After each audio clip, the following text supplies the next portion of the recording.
Una sa lahat, pag-ibigang nauwi sa trahedya. 3 araw matapos pamatay ang actress model na si Gina Lima, ang ex-boyfriend naman niyang si Ivan Ronquillo ang namatay ngayon. Kumalat na balitang bugbog ang kinamatay ng babae, pinasinungalingan ng autopsy report. Ang buong detalye kaugnay ng balitang yan, abangan. Magandang gabi, Pilipinas. Sa Frontline tonight.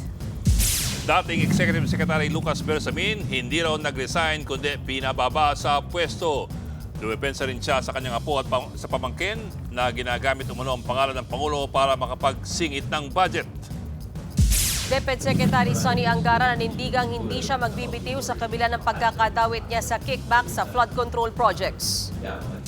Kaso laban kay Zaldico at sa ilang opisyal ng DPWH Mimaropa at SunWest na irapol na ng Sandigan Bayan. Congressman Paolo Duterte gustong paimbestigahan sa Kamara ang umanay 100 billion pesos na budget insertions daw ni Pangulong Bongbong Marcos base sa mga sinabi ni Zaldico. Rider pumailalim sa kasalubong ng pampaserong bus sa Cavite. Habang sa Davao City, rider at kanyang angkas nabundol ng truck. At sa Frontline Showbiz, Ellen Adarna naglabas ng video ng pang-aaway sa kanya ni Derek Ramsey noong buntis siya. Napakaluwag mo, puro ka lang salita. Yan ang problema sa'yo.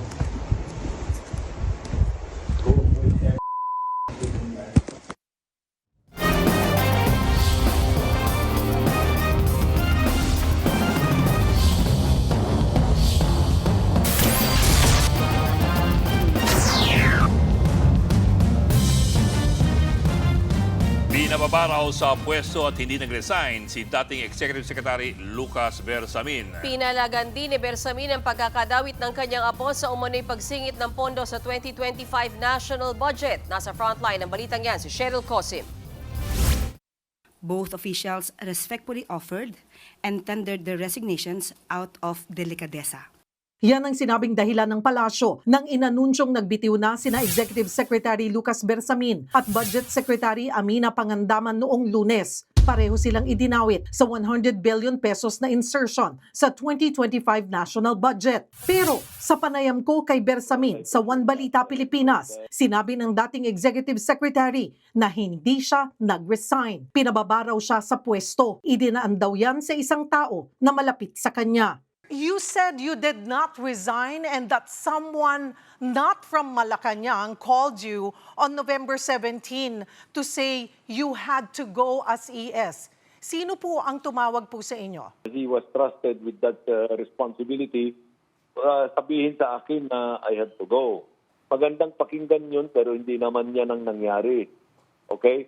Kung out of delicadeza na nag-resign ako, di mayroon sanang sulat sila na lalabas. But they accepted nothing. I do not hesitate dahil sa pleasure ni President ako. Message was very clear that I had to go.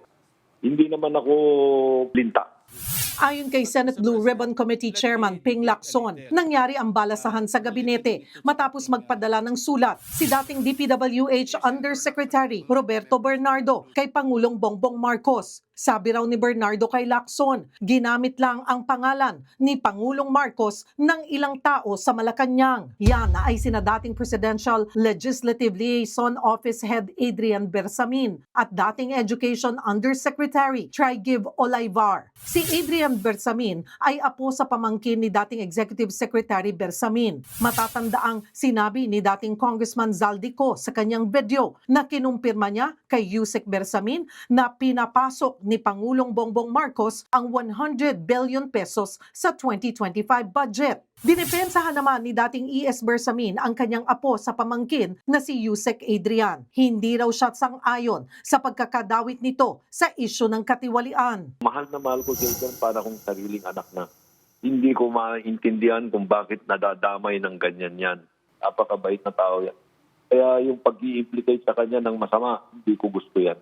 Hindi ko sinasang-ayunan yan. Pero nang tanungin kung konektado ba ito sa pagpapababa sa kanya bilang Executive Secretary. Hindi ko alam kung connected or not. But I presume na may kinalaman.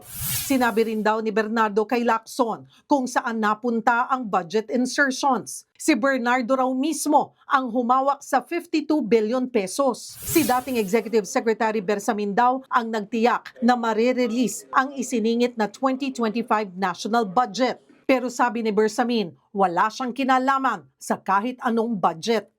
Bakit ba sasabihin yan? Triple hearsay yan. Kahit na sino ang mag-connect sa akin dyan, hindi nyo dapat paniwalaan yan dahil wala akong kinalaman dyan. Saka hindi ko kausap yung mga yan na sinasabing kausap ko, like Mr. Bernardo. I will not allow myself to be dragged into anything na hindi ko naman ginawa or wala naman akong pakialam. Oo. So I will be able to defend myself very easily. Sinaktan na nila ako pero hindi ako yung tao na palahiganti. Respetuhin ko sila. Sa gitna ng isyu ng korupsyon at kahit wala na siya sa palasyo, naniniwala si Bersamin na hindi dapat palitan o pababain sa pwesto si Pangulong Marcos. Alam mo, si Presidente, napakagaling na tao yan. Ano? I'm not disparaging si Vice President, ang kakayahan niya, but I think it's safer for the Philippines to stay with President Marcos. Nagbabalita mula sa Frontline, Cheryl Cosim, News 5. Hindi raw magbibitiw sa pwesto si DepEd Secretary Sani Angara matapos madawit sa mga flood control scandal. Wala naman daw basehan ang mga paratang sa kanya. Nasa frontline ng balitang yan si Camille Samonte. Hearsay o sabi-sabi, ganyan tinawag ni Education Secretary Sani Angara ang aligasyong tumanggap din siya ng kickback sa maanomalyang flood control projects. Kaya nang matanong kung magre-resign din ba siya, hindi siguro kasi hearsay lang yung nandun sa akin tapos wala pang specific accusation, di ba? Walang mention of any transaction. matatanda ang nagbitiw sa pwesto ang ilang cabinet officials sa dinawit sa flood control scandal at budget insertion. Kabilang dyan si dating Budget Secretary Amena Pangandaman. Si dating Executive Secretary Lucas Bersamin naman, iginiit na pinag-resign siya. Sa kaso naman ni Angara, idinawit siya ni dating DPWH Undersecretary Roberto Bernardo. Si Deputy Undersecretary Trigy Olaivar daw ang nakatransaksyon niya. Nag-resign din kahapon si Olaivar ayon sa palasyo. Kumpiyansa naman si Angara na walang basihan ang paratang sa kanya. Kung sa korte yan, ibabasura yun, di ba? Nabilang din si Olaivar na gumamit umano ng pangalan ni Pangulong Bongbong Marcos para palabasin. Nautos ng Pangulo na ipasok sa BICAM ang 100 billion pesos na insertion sa 2025 national budget. Ayon naman yan sa isiniwalat ni Senator Ping Lacson. Hanggang ngayon ay wala pang pahayag si Olaivar kaugnay ng mga aligasyon laban sa kanya. Nagbabalita mula sa Frontline, Camille Samonte, News 5. Didinggin ng 3 dibisyon ng Sandigan Bayan ang mga kasong isinampas sa mga dawit sa flood control scandal. Magiging basihan din ito kung maglalabas ang korte ng arrest warrant laban kay Zaldico. Nasa frontline ng balitang yan si JC Cosico. Nairaffle na ng Sandigan Bayan ang mga kaso ng graft and malversation kay Zaldico, ilang opisyal ng DPWH Mimaropa at ilang opisyal ng SunWest Corporation. Kaugnay ito ng nabistong substandard na flood control project sa Nauhan Oriental, Mindoro. Ang 5th, 6th at 7th Divisions ng Sandigan Bayan ang hahawak sa mga kaso ni Nako. Isinampa ng Ombudsman ang mga kaso sa Sandigan Bayan sa rekomendasyon ng Independent Commission for Infrastructure. Ito ang unang beses na may tuluyan ng nakasuhan kaugnay ng anomalya sa flood control projects. We believe that we will be able to have a deluge of cases in the next few months after the New Year. Deluge na yan. Marami ng kaso yan. Walang piyansa ang inirekomenda ng Ombudsman sa kasong malversation. Because the amount malversed exceeds 8.8 million pesos and in line with the law and jurisprudence, the panel of Ombudsman prosecutors has recommended no bail for the malversation charge. Kapag nakitaan ng Sandigan Bayan ng sapat na basihan ng mga kaso, pwede nang mag-issue ang korte ng warrant of arrest laban sa mga akusado. Humiling na rin ang Ombudsman sa Sandigan Bayan na kanselahin ang pasaporte ni Ko. May mga balita nung panahon ng rally na umaaligid lang daw sa malapit lang sa Pilipinas. Pero I doubt it. I think it's parang saywar yan. Kaya natatawa-tawa na lang ako nung sinusubukan meron nagpapatalon sa amin na pauwi na raw, pauwi. Sabi ko, di umuwi na siya. Mas gusto ko yun, di ba? Kaya lang, di umuwi. Kulang sa tapang yung tao eh. Pero ayon sa kampo ni Ko, kukontrahin nila yan.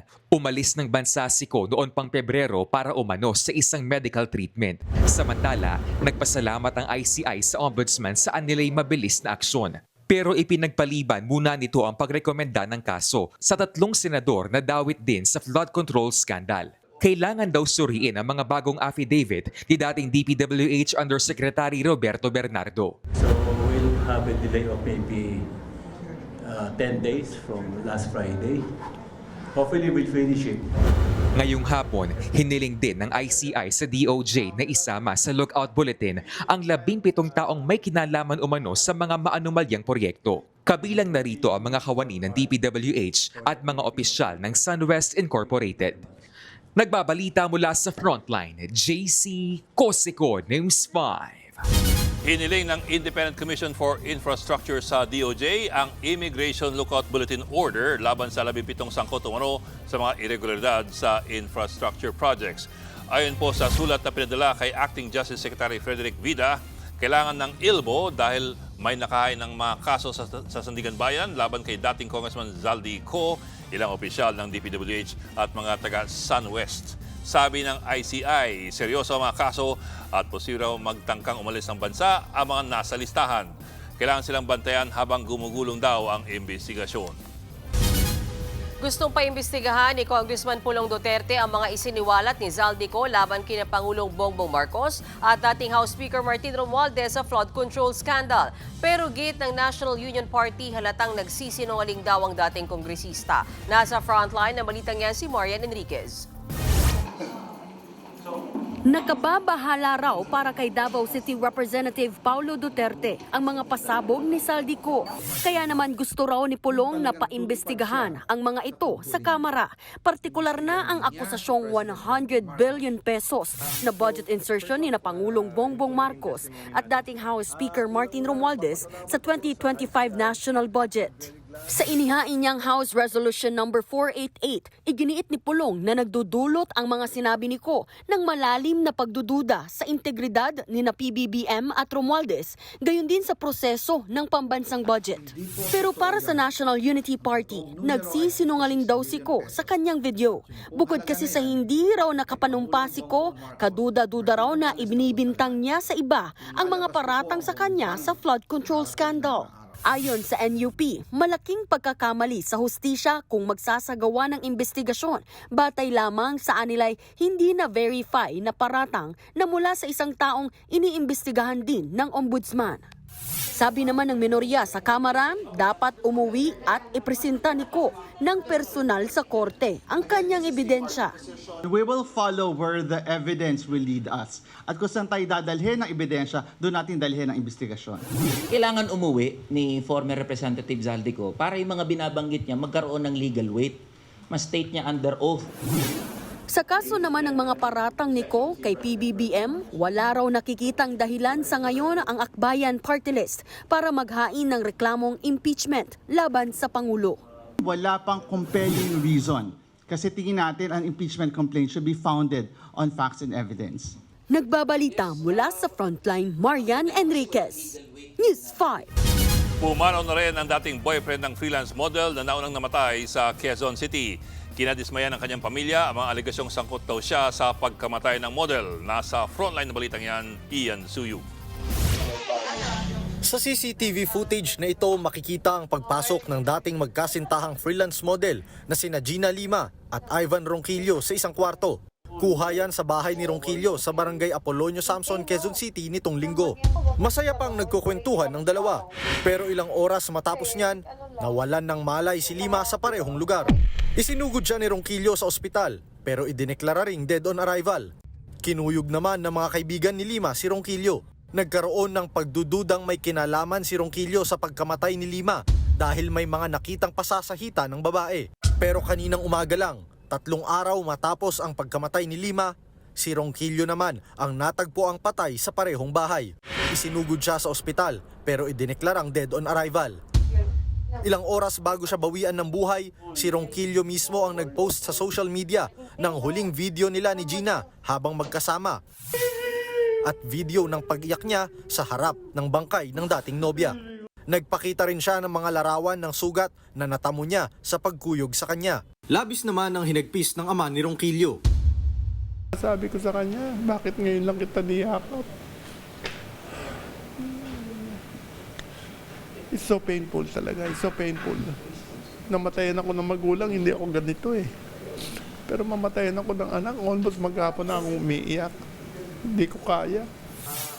Iginiit din ng mga kaanak ni Ronquillo na wala siyang kinalaman sa pagkamatay ng modelo. Na-clear na siya eh. Walang foul play. Pinakamasakit yun.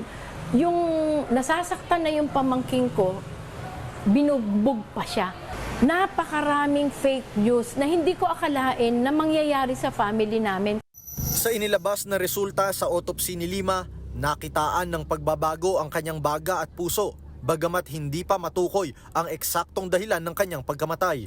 Gayunman, masasabi na raw na hindi sa bugbog namatay ang modelo. Kumbaga sa layman's term natin is nanikip yung dibdib. Yun po yung paliwanag po ng doktor. Hinihintay pa ang toxicology report na mas makakapagbigay linaw sa nangyari, lalo't may mga nakitang hinihinalang droga sa bahay ni Ronquillo. Sir, may mga tablets po silang nakuha and yung marijuana kush. Off report ng crime laboratory kasi is tablets pa yung naka-indicate. So waiting po tayo sa result kung ano po yung mga yun. Nagbabalita mula sa Frontline, Ian Suyu, News 5. Dead on the spot ang 4 na lalaki matapos salpukin ng wing van ang sinasakyan nilang motorsiklo sa Surigao City. Ang mga biktima kukuha lang sana ng exam para makapasok sa Philippine Navy. Yan at iba pang aksidenteng sa pool sa CCTV sa Frontline Report ni Gary De Leon. Madaling araw nung Lunes na makunan sa CCTV ang pagdaan ng ilang sasakyan sa highway sa Surigao City. Ilan saglit pa, dumating ang isang wing van. Kinain nito ang kabilang linya. Hanggang sa sunod-sunod na sinalpok ang isang van at 2 motorsiklo. Dead on the spot ang 4 na lalaking sakay ng 2 motorsiklo. Base sa investigasyon, patungo sana sa Tandag City ang 4 para mag-take ng qualifying exam ng Philippine Navy. Ang driver naman ng wing van, nakaidlip daw. Hindi na raw niya namalayang napunta na pala siya sa kabilang lane. Pagsapit sa pakurbadang bahagi ng kalsada, agad namang sumuko sa pulis ang driver ng wing van. Sa kuha ng CCTV na ito sa Maragondon, Cavite kahapon, makikita ang pagdaan ng isang pampaserong bus. Ilan saglit pa, isang motorsiklo ang sumalubong sa bus, saka pumailalim. Nadala sa ospital ang biktima, ngunit binawian din ng buhay. Ayon sa Maragondon Police, patungong Metro Manila ang bus, habang patungong Kaibiyang Tunnel naman ang motorsiklo. Mabilis ang takbo ng motor na dahilan ng pagsemplang ito sa pakurbad ng kalsada. Naipag-ugnay na ang kampo ng bus company sa pamilya ng biktima para sa ipapaabot nilang tulong. Sa isa pang CCTV footage na ito nakuha sa Davao City kahapon, makita ang pagdaan ng isang fuel tanker truck matapos tumawid ang mga pedestrian. Isa namang motorsiklo na may angkas ang nagtangkang mag-overtake sa unahan ng truck. Papunta na sana sa kabilang linya ang motor nang bigla itong mabundol ng truck. Pumailalim ang rider at kanyang backride pero tinulungan sila ng mga tao sa lugar para makalabas mula sa truck. Maayos naman ang lagay ng dalawa. Nagbabalita mula sa Frontline, Gary De Leon, News 5.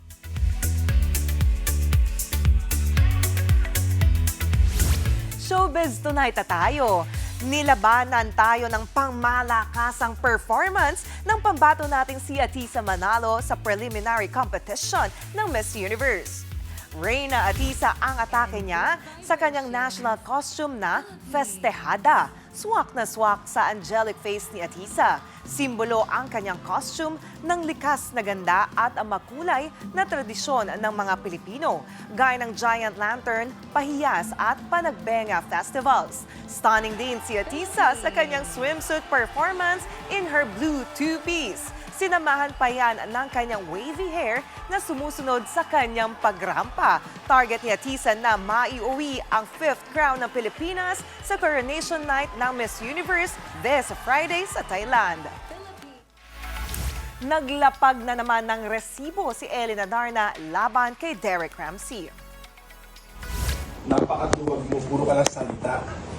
Yan ang problema sa'yo.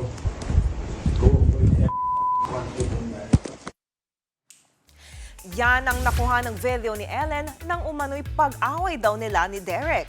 Maririnig sa video si Derek na tinawag na duwag ang asawa. Puro lang daw salita ang misis. May narinig ding mura. Nangyari raw yan noong 6 na buwan siyang buntis sa anak nilang si Lily. Inilabas ito ni Ellen kasunod ng comment ni Derek na hindi niya raw kailanman isinumpa ang asawa. Una nang ibinunyag ni Ellen na 3 buwan na silang hiwalay ni Derek. More sizzling showbiz updates coming your way. Kaya dyan lang kayo. Susunod, Senador Marcoleta, naniniwalang biktima lang din ng peking pirma ang witness sa flood control na si Orly Gutesa. First Lady Liza at Senadora Amy itinanggig sa kanila mga kumakalat na code card. Magnanakaw sa Mandaluyong, nagkunwaring magmamano ng mabisto. At ang sex bomb concert, kumpirmadong may day 2. Magbabalik pang Frontline Tonight.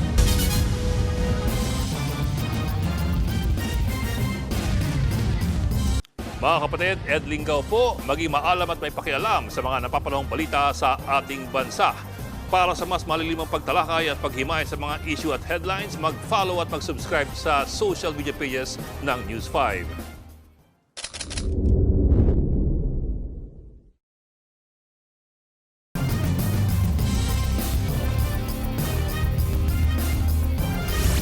Biktima lang daw si Orly Gutesa sa peking pirma sa kanyang salaysay kaugnay ng flood control project. Sinabi yan ni Senador Rodante Marcoleta sa budget deliberation sa Senado. Narito ang aking report.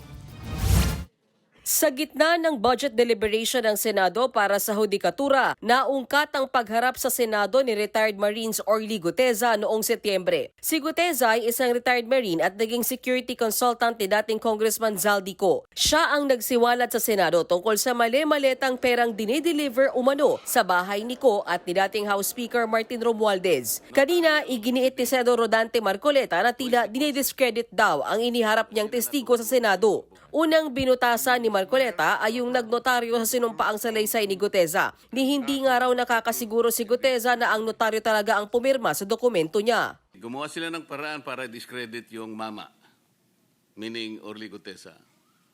Nagsimula po sila na hanapan ng butas yung nagnotaryo doon sa dokumento. Si Gutesa ay biktima po rito. Siya po yung nabiktima rito. Pero siya ngayon ang kakasuhan ng falsification, ng perjury. Ang tanging kasalanan niya ay lumabas lamang at nagpasya para tulungan ang Estado.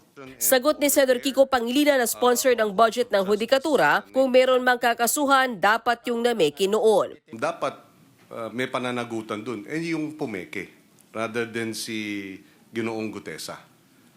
In good faith, the way I see it, no, I could be mistaken dahil hindi naman natin nakausap personal si Mr. Gutesa. So this is really more speculative. In good faith, pumasok siya ron. Sinabi, magpapanotaryo, pinirmahan ni Ginoong Gutesa. At yun na nga, may stamp, may signature, may date, etc. So, kung merong may pananagutan dun, yung nameke. Matatanda ang nabisto ng Manila Regional Trial Court na peke ang pirma ng abogadong si Attorney Pechi Espera sa affidavit ni Gutesa. Reklamo pa ni Marcoleta nang mag-request daw siya ng 3 dokumentong ninotaryo ni Attorney Espera para ikumpara ang pirma. Ang executive judge daw ng Manila RTC ang namili ng dokumentong ibibigay. Do you think, Mr. President, the executive judge committed grave abuse of discretion? The executive judge has custody over notarial documents. Yes, through the OCC. Yes, the Office of the Clerk of Court. And therefore, having custody of these notarial documents, they therefore have the authority and discretion to decide which of these notarial documents, if 3 were requested, then they have authority to decide which of the 3. Gayunpaman, handa raw ang court administrator na ibigay ang mga hinihinging dokumento ni Marcoleta kaugnay sa nagnotaryo para kay Guteza. Pero hindi dyan natapos ang sagutan sa Senado. Kinwestiyon din ni Marcoleta ang extradition process sa International Criminal Court. Gate ni Marcoleta, may isasagawa lang ang pag-surrender para sa isang Pilipino kung ang bansang nagre-request nito ay may extradition treaty sa Pilipinas. Because ICC is not a state, and we have our own constitution. But under our constitution, no person shall be deprived of life, liberty of property without due process of law. Which will prevail, the ICC or our own constitution? As earlier manifested by the court administrator, the extradition treaty, the extradition rules does not apply to the ICC, but there may be other international conventions or agreements that the Philippines is party to that may apply. But again, they have not identified which of these possible conventions, which of these conventions, if any, would be applicable. Gate pa ni Marcoleta, ang extradition ay mabagal pero ang surrender mabilis at yan daw ang ginawa kay dating Pangulong Rodrigo Duterte. Pinagpapaliwanag ng Commission on Elections si Senador Rodante Marcoleta tungkol sa hindi pagkakatugma ng kanyang campaign contributions at ng kanyang Statement of Assets, Liabilities and Net Worth o yung SALN. Ayon sa COMELEC, may hindi raw tugma sa deklarang halaga ng gastos sa kampanya ni Marcoleta. Base sa kanyang Statement of Contributions and Expenses or SOSE, gumastos ng 139 million pesos sa kampanya si Marcoleta. Mas mataas po yan sa net worth niya sa SALN na 51 million pesos. Unang sinabi ni Marcoleta sa isang panayam na may hindi siya sinamang campaign donation sa kanyang SOSE dahil hiniling daw ng ilan sa kanyang donors na huwag silang pangalanan. Wala pang tugon ng senador sa ihahaing show cause order sa kanya ng COMELEC. Ang sa amin, tinignan din naman namin at nakita nga namin na yung amount na minention na nagastos, ay yun talaga yung nagastos. As kung saan nanggaling o paano yung pinanggalingan nung nagastos na amount na yun, yun ang ating gusto rin malaman. Dalawang miyembro ng gabinete ang iniuugnay ni Batangas Congressman Leandro Leviste kay CWS Party List Representative Edwin Garjola. Ayon kay Leviste, ang cabinet members na ito ang nagpropose ng infrastructure projects na inaward umano kay Garjola. Bukod pa raw yan kay dating DPWH Secretary Manny Bonoan. Kahapon nagpunta si Leviste sa Independent Commission for Infrastructure para paimbestigahan si Garjola. Hanggang ngayon, wala pa rin pahayag si Garjola sa mga paratang. I will wait to see if a case will be filed on Congressman Garjola in the coming weeks to give them the benefit of the doubt. Nilooban ang bahay ng isang lola habang natutulog sa sala ng kanyang bahay sa Mandaluyong. Ang suspect, nagkunwari pang nagmamano sa lola nang bigla itong magising. Nasa frontline na balitang yan si Mon Gualvez. Natutulog lang sa sofa si Lola Reynalda Serdoncillo sa kanilang tindahan sa barangay Daang Bakal, Mandaluyong nitong Sabado ng umaga. Sa CCTV, makikita ang dalawang kuya na para nag-window shopping. Ang lalaking naka-jersey sumilip sa pinto. Biglang pumasok at ayun na nga, may kinuha. Isinuksok niya ito sa kanyang salawal saka lumabas. Si Lola tulog pa rin. Kaya ang kawatan bumalik sa loob ng bahay habang lookout ang kasama. Next target, ang cash box ng tindahan. Pero nabitin ang nakawan nang may kumantang kapitbahay.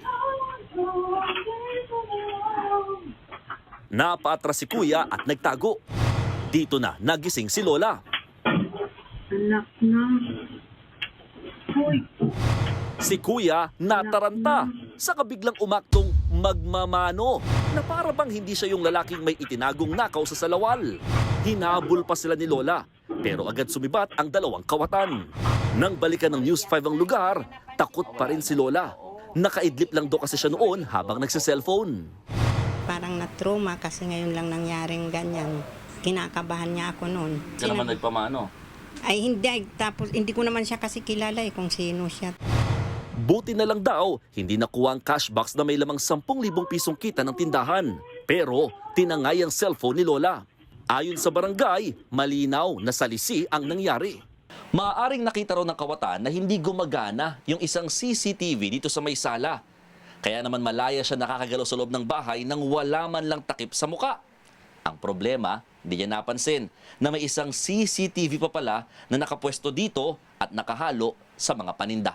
Agad pinuntahan ng mga otoridad ang bahay ng mga nakatakas na lalaki sa katabing barangay, pero hindi na nila ito inabutan. Sabi-sabi doon talagang notorious na magnanakaw to notorious na pumapasok talaga sa bahay. Actually, walang nagko-complain kasi. Nakilala naman ng mga kawatan na taga-kabilang barangay at mga notorious daw talagang magnanakaw. Hinihintay na lang ang arrest warrant laban sa mga kawatan. Nagbabalita mula sa Frontline, Mon Gualvez, News 5.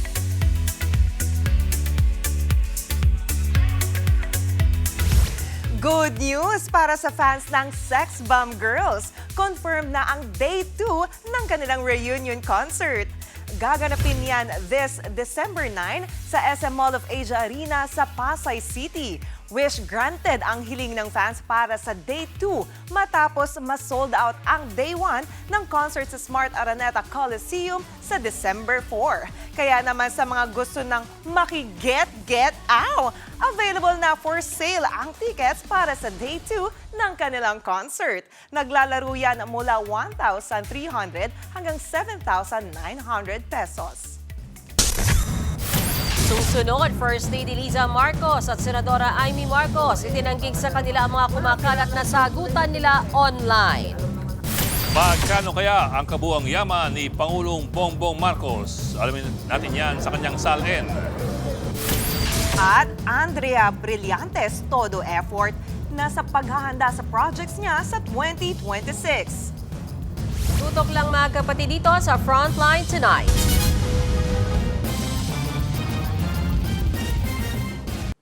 Mga kapatid, Mean Los Baños po, huwag magpahuli sa mga balita at impormasyong dapat ninyong malaman. Para sa mas malawak na balitaan at diskusyon, mag-follow at mag-subscribe na sa social media pages ng News 5.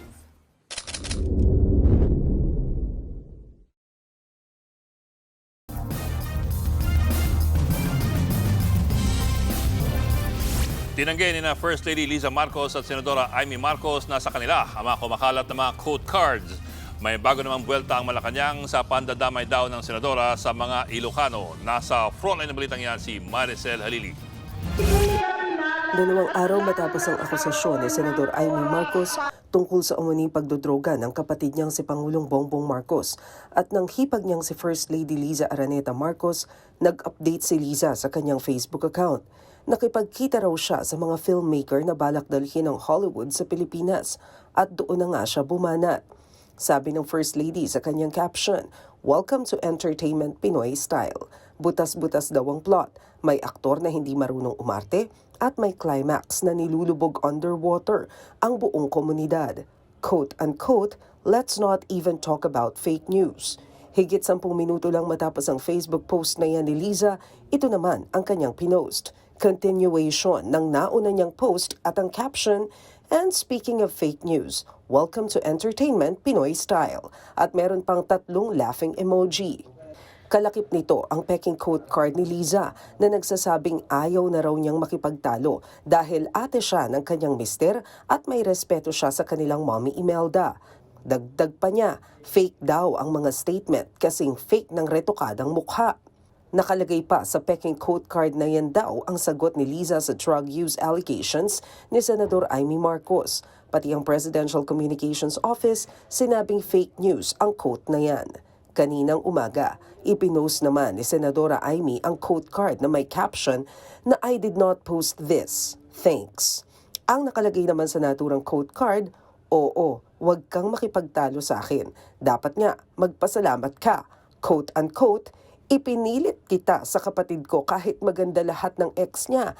Ikaw ang pinaka-ugly with biggest tummy full of drugs and wine." Nakabold pa ang linyang ang photos na i-edit pero ang hair follicle test hindi nareretoke. Sa comment section, sabi pa ni Senator Amy, maging maingat daw sa mga peking pahayag gaya ng peking quote card. Nakakadagdag lang daw ito sa ingay na hindi naman makakatulong. Nag-post naman si Senador Amy ng screenshot na nagpapatawag ng emergency meeting ng mga mayor sa Ilocos Norte. Galing daw ito kay Presidential Son at House Majority Leader Sandro Marcos. Giit ng senadora na iintindihan niya kung may gagawin ng mga Ilocano para di sila pag-initan. Dagdag niya, pangalagaan daw ng mga Ilocano ang kanilang sarili mula sa palasyo at sa Batang Marcos. Sa isa pang Facebook post, sinabi ng senadora na kinansela na ang naturang emergency meeting. Ang sagot naman dyan ng palasyo, bakit na nadamay na siya ng mga Ilocano? Silang naman yung nagsalita sa INC rally. So bakit pati mga Ilocano pinag-iingat niya? Alam naman ng Pangulo, alam naman niya na ang Pangulo ay mahal ang mga Ilocano. Huwag siya mandamay, solo niya lang yan. Nagbabalita mula sa Frontline, Maricel Halili, News 5. Tila unbothered si Pangulong Bongbong Marcos sa paglalaglag sa kanya ng kapatid niyang Senadora Amy Marcos. Nagpunta pa nga siya sa isang sports event at sinubukan pang magbuhat ng barbell. Nagbabalik si Maricel Halili.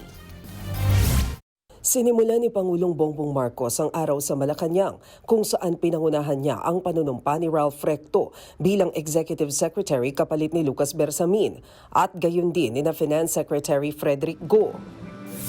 Mula palasyo, dumiretso ito sa PhilSports Complex sa Pasig kasama ang asawang si First Lady Liza at anak na si Vincent para pangunahan ang pagbubukas ng mas pinagandang pasilidad para sa mga atleta na proyekto ng First Lady. Unang binisita ni PBBM ang bagong gym. Sa kabila ng mabibigat na pinapasa ng Pangulo, nagawa pa niyang magbiro at magbuhat ng barbell. Sinilip din ng First Family ang dormitoryo para sa mga atleta at para-athlete. Saka dumiretso sa Sports Museum kung saan makikita ang mga gamit ng kilalang Pinoy athletes gaya ni Manny Pacquiao. We had something like this before, but I have to say it wasn't this nice, even at that time. So well done, Madam First Lady. Dagdag pa ng Pangulo, importanteng pagtuunan ng sports dahil malaki rin ang nagagawa nito para magkabati-bati ang magkakaaway. Because walang Pilipino na hindi kakampi sa Olympian natin o sa athlete natin na lumalaban. So kahit hindi kayo magkasundo, yun na nga, hindi ba balitang-balita si Manny Pacquiao pag lumalaban doon sa Mindanao, ceasefire. Dahil manunood muna sila ng laban ni Manny Pacquiao. And the same thing with you, Hideling, ganun din.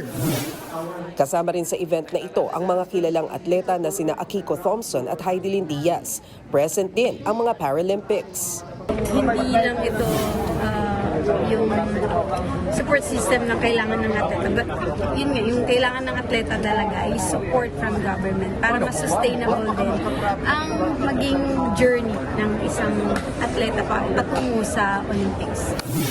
Matapos ang event, tumanggi nang magkomento pa ang First Family sa mga issue sa politika. Nagbabalita mula sa Frontline, Maricel Halili, News 5. Higit 389 million pesos ang kabuuang yaman ni Pangulong Bongbong Marcos noong nakaraang taon. Yan pong dineklara niya sa kanyang Statement of Assets, Liabilities and Net Worth as of December 31, 2024. Base ito sa kopya ng kanyang salin na nakuha ng Akbayan Party List. Tumaas yan mula sa 381.4 million pesos na net worth ng Pangulo noong 2023. Halos 10 million pesos naman ang tinaas ng kanyang 2023 net worth mula sa kabuuang yaman niya noong 2022 na 371.4 million pesos. Dito lamang Oktubre, nang luwagan ng Ombudsman ang patakaran sa paglalabas ng salin ng mga opisyal ng gobyerno. Patuloy na nakakaranas ng water service interruption sa ilang lungsod sa Metro Manila dahil sa ginagawang pagsasaayos ng Maynilad. Kabilang sa apektado ang ilang barangay sa Makati, gaya ng Bangkal, Magallanes, Palanan, Pio del Pilar at San Isidro. Pati na rin ang ilang barangay sa Maynila mula 587 hanggang 872. Apektado rin ang barangay Don Bosco, Marcelo Green, Merville, Moonwalk, San Antonio, San Isidro, San Martin de Porres, San Valley sa Parañaque. Pati na rin ang ilang barangay sa Pasay mula 1 hanggang 201. Magtatagal ang water service interruption hanggang bukas alas 6 ng umaga. Reklamo ng ilang residente, biglaan daw ang kawalan ng tubig at walang sapat na abiso. Napilitan tuloy pumasok sa trabaho o paaralan ang ilan ng walang ligo. Ang ibang residente naman ang tsatsaga sa mga nagrarasyon ng tubig. Sabi ng Maynila, nagsasagawa sila ng realignment sa isa sa kanilang tubo na nasa right-of-way ng Philippine National Railways. Bahagi ito ng itatayong bagong Paco Station at pagpalit ng lumang water pipe sa lugar.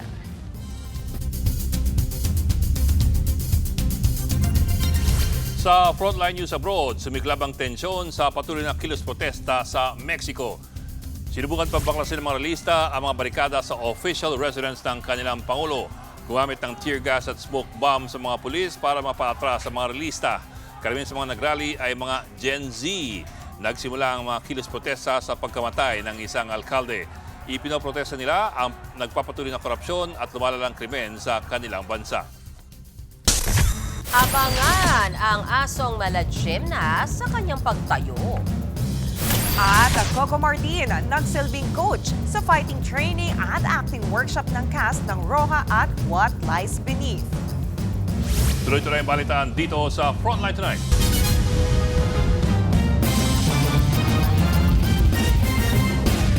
Mga kapatid, Johnny Alipon po, maging updated sa latest entertainment at lifestyle. Huwag magpahuli, mag-follow at mag-subscribe na sa social media pages ng News 5.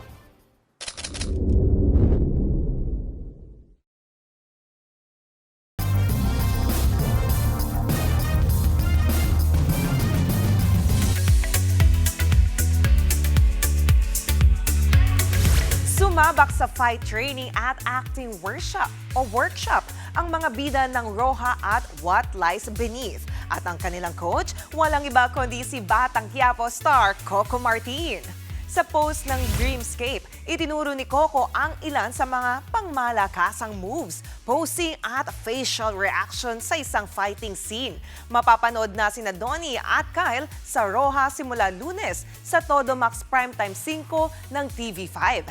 Nasa seryeng What Lies Beneath naman si Jake na napapanood din dito sa Kapatid Network. Kabi-kabila ang trabaho ni kapatid star Andrea Brillantes. Matapos ang kanyang daring na calendar girl stint, ngayon naman, first ever face from the Philippines ng isang global fashion brand, si Bright o Blight. Aside from new endorsements, may bagong pelikula rin siyang dapat abangan, ang Reconnect na first ever MMFF movie ni Andrea. Meron ding biggest project si Andrea soon. At yan ang latest and hottest sa Frontline Showbiz tonight. Ako po si Jenny Alipon. Happy Wednesday, mga kapatid.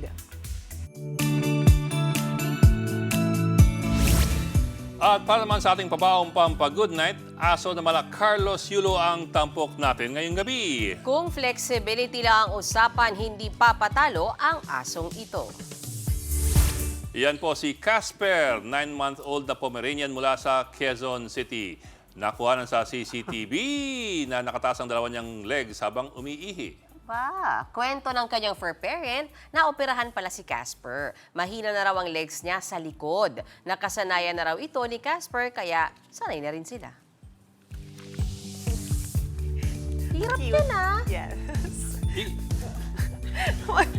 Nakatayo siya. Hindi lang yun. Ba't mas na-amaze ako, naglalakad siya habang jumijingle.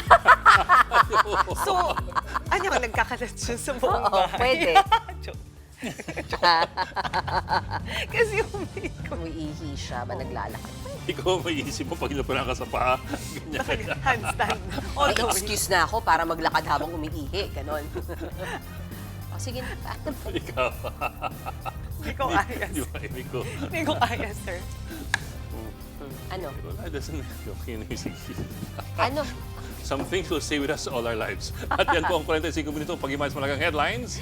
Balitaan at diskusyon para sa paghubog ng matalinong opinyon. Kami yung kapatid sa balitaan sa public service. Ako po si Mean Los Baños Oroseo. Ako na po si Adlingao, walang iwanan sa Frontline Tonight.